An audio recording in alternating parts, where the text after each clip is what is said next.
সূরা বাকারা 238 নম্বর আয়াতে আল্লাহ বলেন, হাফিজু আলাস সালাওয়াতি ওয়াস সালাতিল উসতা, তোমরা নামাজের প্রতি যত্নবান হও, বিশেষ করে মধ্যম নামাজ।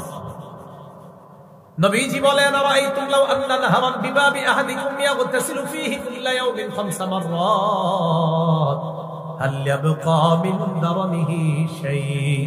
তোমাদের কারো বাড়ির সামনে একটা পুকুর আছে, পাশে কি পুকুর আছে আপনাদের এলাকায়?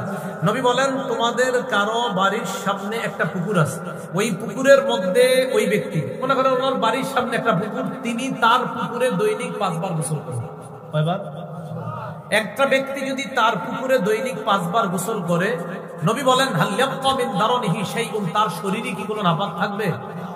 নবী বলেন ফাযালিকা মিসলুস সালাওয়াতিল খামসি ইয়ামহুল্লাহু বিহিন্নাল খাতায়া, যেমনি ভাবে 5 বার গোসল করলে তার শরীরের মধ্যে কোনো ময়লা থাকে না, 5 ওয়াক্ত নামাজ যদি কোনো বান্দা আদায় করে, আল্লাহ পাক রব্বুল আলামিন তার এই গুনাহ নামক ময়লাগুলো দূর করে দেয়।